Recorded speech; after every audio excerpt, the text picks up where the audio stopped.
Welcome to another SourceFuse's Talking Out Cloud, our Friday leadership chat series. My name is Liz Grint, Marketing Manager here at SourceFuse. And for those of you that still might be unfamiliar with SourceFuse, we provide digital transformation solutions and services, transforming the way companies modernize and migrate to the cloud, using the most advanced cloud technologies and expertise. In today's chat, we're focusing on the subject of cloud modernization and how it might relate to legacy apps and workloads. Being proud partners of AWS for many years now, and having delivered over 600 AWS implementations, I'm really pleased to be joined today by Senior Solutions Architect at AWS, Samit Deb, a thought leader with over 17 years experience in building public and hybrid cloud infrastructures and platform solutions. Welcome, Samit. Hi, Liz. Thanks for the introduction. Good to be with you here. Yeah, thanks for being here. It's really great that you could join us. So, Samit, if I could start by asking you just to share a little bit about your background and experience when it comes to the cloud. Yeah, started working with the private cloud around 10 years before. I think 2012 is when I started, and 2016 onwards started to make interesting development, infrastructure, and I would say modernization work with public cloud, mainly AWS. Over the last 6 years, have been primarily doing modernization and hybrid adoption of customers to AWS platform. Sometimes on the VMware platform, which is built on AWS. Sometimes it is Outpost, or sometimes it is just modernizing legacy applications onto AWS. That is my experience. Okay, it's a great experience. So, Samit, which kind of workloads are seeing the most modernization activities right now? So I think over the last few years, what I have seen is a lot of customers being interested to move their legacy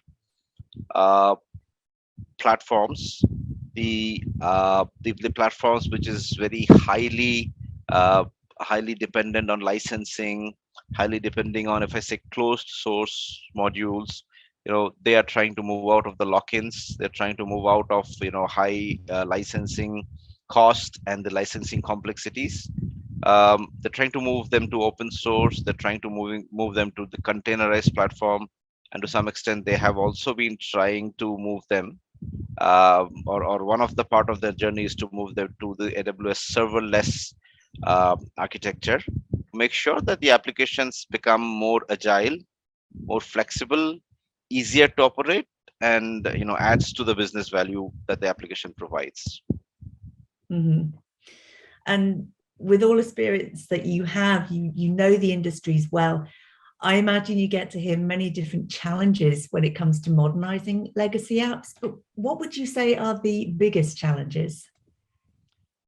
I think if I have to talk about two of the biggest challenges, one is the time. Modernization is not something which can be done off the hook. It's not something very easy. If you do not have a well thought out strategy or a phased approach, your modernization can sometimes backfire and create more complexity than it solves. And given a lot of customers I see are under time pressure to move to the cloud, starting the journey of modernization very early in their cloud adoption is going to get rid of this problem, at least once it's time. The second one is the perception that I move to the cloud and the business users start asking me, or the business starts asking me, why isn't there an overnight improvement? Now, this perception, we have to AWS, we as at AWS try to partner with the customer's IT organization to drive this cultural shift inside the organization to put in some effort to define what the application, what the business needs more out of this application, and then work towards it. There is no there is no immediate resolution. Just because you move to a cloud, you do not expect that you get 100 times better performance or 10 times better resiliency without having to do the hard work. And hence the cultural shift inside the business users of the organization is probably the second most important challenge or barrier which I have seen very frequently with my customer sets. Mhm. So planning ahead, thinking ahead to the future, and also a bit about managing people's expectations. So once these challenges are successfully overcome, how do customers benefit in the long term? So once these challenges are overcome, I would say the customer would probably have three main benefits, and then one benefit which comes out of these three. I'll explain. Mhm. The first thing, when the customer invests time and resources in not only migration to cloud but to modernize on cloud, they will have better agility of their applications. The second, they will have one of the most important cloud benefits becomes more accentuated, which is the elasticity. The application becomes more elastic, more scalable, both in terms of scaling out and scaling in. So, third option, I would say, the applications become futuristic. Uh, the application becomes ready to meet what the business is going to experience not today, but in 5 years from now. In terms of the load, in terms of the performance, and in terms of the manageability of the application. So these things fall in place. Now, these are the three things, as I said. The fourth one, which I'm going to say, is comes out of these three. That's why I didn't name it as an independent factor, but the cost.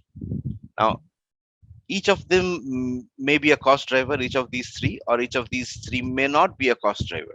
Sometimes something truly modernized can be at the same cost level as it was before modernized. But if you look in the next few years, it is probably going to give you a lot of less headaches in maintenance of it. It's going to give you a lot of less headaches in scaling of that application. So again, that also turns into some kind of cost benefit. So cost, though I would never prefer it as the driver for the modernization, at the end of the day, everything boils down to cost. And if not today, 5 years down the line, the customer would understand how cost is being indirectly affected positively Mhm. by modernizing on AWS. That's wonderful. So a sort of long-term payoff to putting in the Yes, planning and the, yeah. absolutely, Liz. So Samit, as you know, having worked with AWS here at SourceFuse, we take what we call a modernization-led migration approach. So regardless of those challenges, why would a modernized app be the way to go?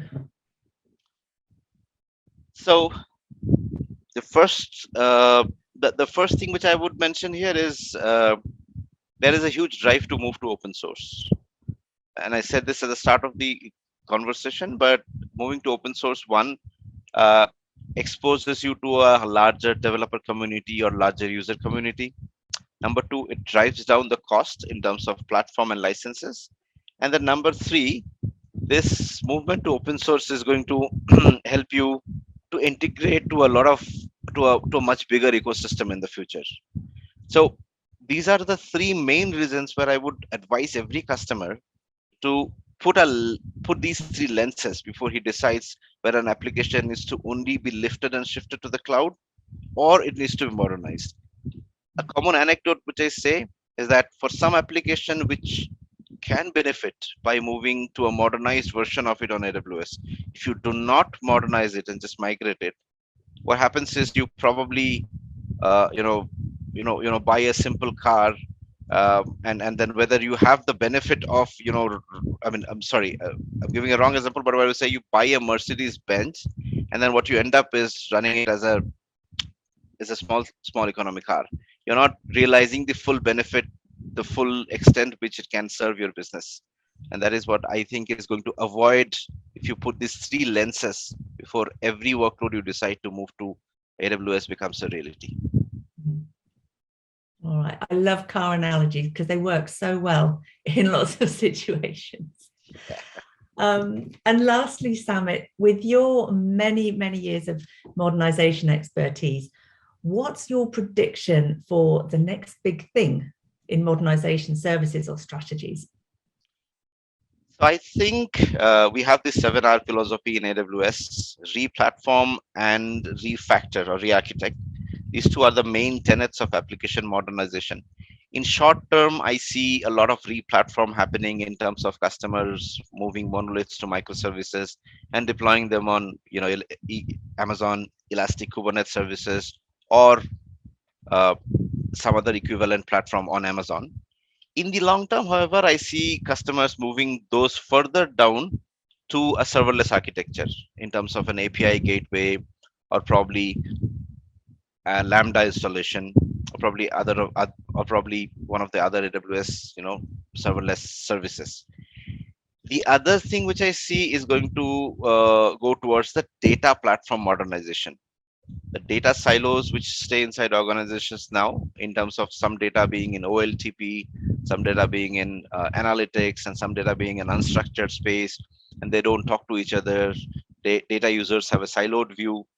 I think that is going to go. Customer is going to build a scalable data platform, and these data platforms are going to cater to all of the business users and the data scientists and give a unified view uh, to the users, no matter where he is in the organization. So I see that also as one of the important tenets, which is going to which the industry is going to go forward from here. Yeah. Well, there's some really interesting times ahead, Samit. I just want to say thank you so much for joining me today. And Liz, thanks for having me here. Pleasure talking to you. Oh, you're welcome.